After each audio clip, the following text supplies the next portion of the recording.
Hello guys, welcome to my YouTube channel DK एनी video में आप सभी का स्वागत है। तो आज हम बात करने वाले होल वॉचर के बारे में, जो कि कन्फाइंड स्पेस में जब काम चल रही होती है तो वहाँ होल वॉचर की बहुत बड़ी जिम्मेवारी होती है। ठीक है, तो आज हम बात करेंगे होल वॉचर की ड्यूटी और रिस्पॉन्सिबिलिटी के बारे में। तो आप सभी को बता दें कि कन्फाइंड स्पेस में बहुत प्रकार के मेंटेनेंस और रिपेयर के काम किए जाते हैं। खासकर जब प्लांट और इक्विपमेंट की शट डाउन किया जाता है तो कन्फाइंड स्पेस में काफ़ी सारे खतरे होते हैं। इसलिए अंदर काम कर रहे लोगों को कन्फाइंड स्पेस के कंडीशन को निरंतर निगरानी करने की ज़रूरत होती है, ताकि किसी भी प्रकार की इमरजेंसी होने पर जल्दी से राहत और बचाव मुहैया कराई जा सके। इसलिए कन्फाइंड स्पेस के मेनवे यानी एक्सेस पॉइंट और होल वॉचर को स्टैंडर्ड बाई रखा जाता है। इस वीडियो में मैं आपको होल वॉचर की ड्यूटी एंड रिस्पॉन्सिबिलिटी यानी कि होल वॉचर की रूल्स रिस्पॉन्सिबिलिटी क्या होती है, इसके बारे में एक एक करके एक्सप्लेन करने वाला हूँ, ताकि आपको अच्छी तरह समझ आ सके। Hole watcher duty responsibility. तो होल वॉचर की साइट पर दो नामों से बुलाया जाता है, जैसे कि स्टैंडर्ड बाई मैन और कन्फाइंड स्पेस एंट्री अटेंडेंट। इसको मैंने इसलिए बता दिया ताकि आप ये नाम सुनकर कंफ्यूज ना हो जाएं। ओके, तो इसके बाद बात करेंगे कि होल वॉचर ड्यूटी और रिस्पॉन्सिबिलिटी में सबसे पहले शुरू करने से पहले आपको ये बता दूं कि अधिकतर साइट पर एक ही व्यक्ति को होल वॉचर और फायर वॉचर दोनों को नाम के लिए नियुक्त किया जाता है और ट्रेनिंग देने के बाद ज़रूरत के हिसाब से काम के लिए असाइन किया जाता है। इसलिए आपको होल वॉचर और फायर वॉचर दोनों की ड्यूटी के बारे में जानने की ज़रूरत होती है।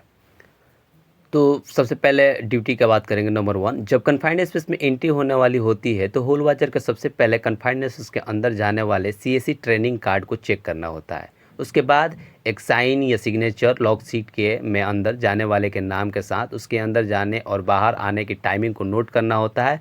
इससे यह कंफर्म होता है कि कन्फाइंड स्पेस के अंदर कौन और कितने लोग काम कर रहे हैं।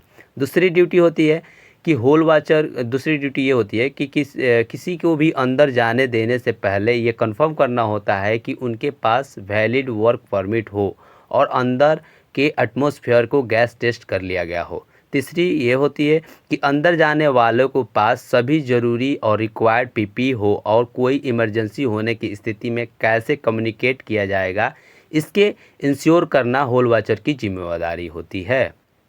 चौथी रिस्पॉन्सिबिलिटी ये होती है कि कन्फाइंड स्पेस के अंदर काम कर रहे लोगों से लगातार कनेक्ट में रहना और उनके कंडीशन की जानकारी लेना होल वॉचर की ड्यूटी में शामिल है। अगर अंदर काम कर रहे लोगों को देखना मुमकिन ना हो तो रेडियो या रोप के इशारे के इस्तेमाल करके अंदर की स्थिति को पता करना होल वॉचर की ड्यूटी होती है। पांचवी ड्यूटी ये होती है कि कन्फाइंड स्पेस में गैस मॉनिटरिंग के द्वारा एटमॉस्फेरिक यानी मॉनिटरिंग करना, इसकी रीडिंग पर बराबर नज़र रखना और उसकी किसी भी एब्नॉर्मल रीडिंग होना और बिना समय गंवाए लोगों को बाहर बुलाना होल वॉचर की ड्यूटी होती है। छठवीं बात करें ड्यूटी की, तो अगर कन्फाइंड स्पेस के अंदर किसी प्रकार की कोई अनहोनी या इमरजेंसी होने पर अंदर काम कर रहे लोगों को बिना समय गंवाए बाहर निकालना और इमरजेंसी सर्विस को कॉल करना होल वॉचर की ड्यूटी में शामिल है। सातवीं रिस्पॉन्सिबिलिटी ये है कि अगर कन्फाइंड स्पेस के अंदर किसी को चोट लगती है या कोई बेहोश हो जाता है तो होल वॉचर को खुद अंदर जाने की गलती नहीं करनी चाहिए। उसकी ड्यूटी ये है कि इमरजेंसी रेस्क्यू सेवा को कॉल करके मदद आने तक मेनवे के एक्सेस के बाहर वेट करे। होल वॉचर को कन्फाइंड स्पेस के अंदर जाने की गलती भूल से भी नहीं करनी चाहिए। आठवीं जिम्मेवारी ये होती है कि अनऑथोराइज पर्सन को कन्फाइंड स्पेस के अंदर जाने से रोकना और किसी भी प्रकार की अनऑथोराइज्ड एंट्री होने पर कंसर्न पर्सन को यानी कि अपने से बड़े व्यक्ति को होल वॉचर मैंने इन्फॉर्म करना और होल वॉचर की ड्यूटी में ये भी शामिल होती है। अब बात करेंगे नौवीं जिम्मेवारी की।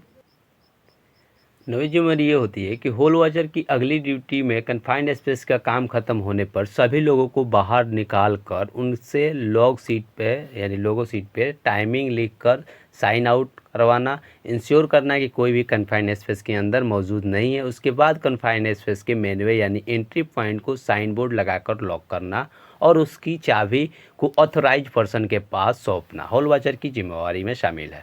अब बात करेंगे 10वीं रिस्पॉन्सिबिलिटी। तो लास्ट रिस्पॉन्सिबिलिटी है, लेकिन last but not the last. होल वॉचर का ये जिम्मेदारी है तब तक कन्फाइंड स्पेस के अंदर काम चल रहा हो तब तक उसे लोकेशन किसी भी कीमत पर छोड़ना नहीं चाहिए। अगर किसी कारणवश उसे वहाँ से जाना पड़े तो काम बंद करवा कर तभी बाहर निकलना चाहिए या लोकेशन को मूव करना चाहिए। उस समय आपको अपने से ट्रेंड होल वॉचर को वहाँ असाइन करना चाहिए, उसके बाद ही वहाँ से हटना चाहिए। यही कुछ रिस्पॉन्सिबिलिटी होती है होल वॉचर की, जो कि कन्फाइंड स्पेस में वर्क चल रहा हो उस दौरान। और वीडियो अच्छी लगी तो लाइक करें, सब्सक्राइब करें और